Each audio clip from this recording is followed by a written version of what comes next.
Goeiedag julle. Rihanna weer saam met julle van die Bybel in 1 jaar.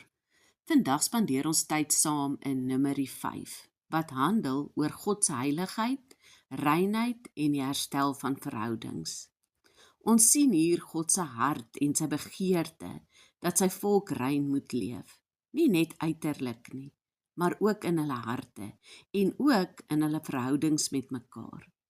Vers 1 tot 4 handel oor die verwydering van onreinheid uit die kamp. Hier gee God die opdrag dat elke persoon wat melaats was, 'n vloeiing gehad het of deur aanraking met 'n dooie persoon wat seremonieel onrein geword het, uit die kamp verwyder moes word. Nou my eerste gedagte was dat dit nou nogals wreed was.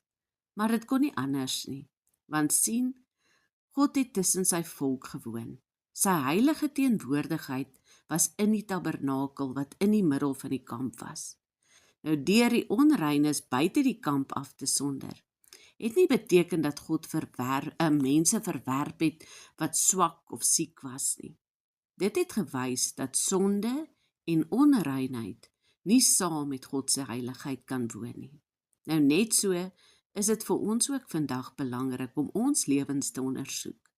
En dan ook te kyk of ons dalk iets in ons lewe toelaat wat ons geestelike lewe besoedel. Want sien, as ons sê ons is kinders van God, dan beteken dit dat die Heilige Gees in ons woon. Dan kan ons nie sonde in ons lewe toelaat nie, want ons moet ook soos die volk God se heilige teenwoordigheid in ons midde eer. God roep ons nie net om naby hom te wees nie, maar om heilig te leef, omdat hy heilig is. 1 Johannes 1 vers 9 herinner ons, as ons sonde bely, hy is getrou en regverdig, om ons die sonde te vergewe en ons van ongeregtigheid te reinig. Dan die volgende gedeelte van hierdie hoofstuk, handel oor iemand wat teen 'n ander persoon sondig.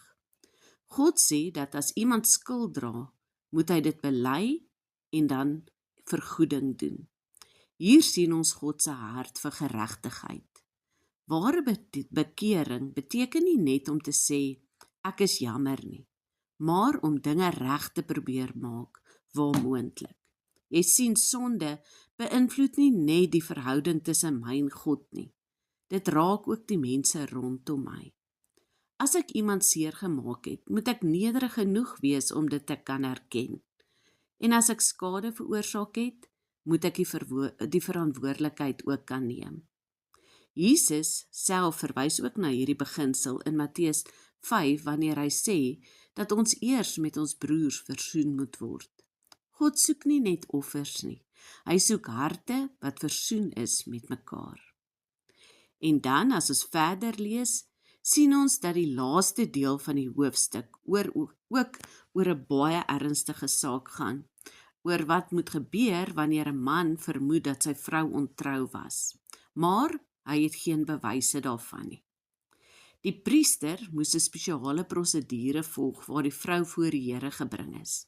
Nou die doel was nie om vroue te verneder nie, maar om God as die een wat die waarheid ken in te bring, wanneer mense dit nie kon bewys nie. Nou die belangrike punt hier is, God sien wat mense nie sien nie. Verborgenheid bestaan nie voor God nie. Ons kan mense mislei, ons kan dinge wegsteek, maar God ken ons harte.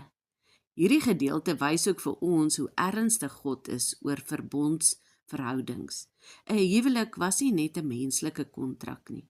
Dit was 'n verbond voor God. Nou as ons na die geheel prentjie kyk van Numeri 5, dan sien ons ook hoe dit vooruitwys na Jesus. Want hier sien ons dat God heilig is en dat sonde skeiding bring. Maar dit wys ook dat God 'n pad van herstel gee. Jesus het gekom om ons rein te maak van die onreinheid van sonde.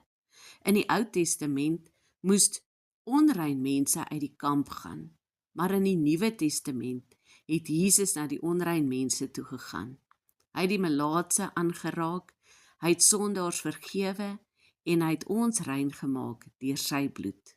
Ons hoef nie onsself reg te probeer kry, sodat God ons aanvaar nie. Jesus sê, kom na my toe, want ek is die een wat jou kan reinig en herstel. Nou mag hierdie hoofstuk ons vandag net weer herinner, dat die heilige, almagtige God, deur die Heilige Gees, in ons lewens teenwoordig is, en daarom roep hy ons om heilig te leef. En mag ons onthou dat sonde hanteer moet word, en dat ware bekering herstel bring. En dan derdens, God ken die verborgenhede van die hart. Ons kan niks vir hom wegsteek nie. Maar die mooiste waarheid is, dat God nie net sonde openbaar nie.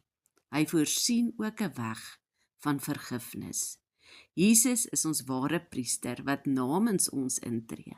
Hy is die een wat ons skuld wegneem en ons weer in God se teenwoordigheid bring.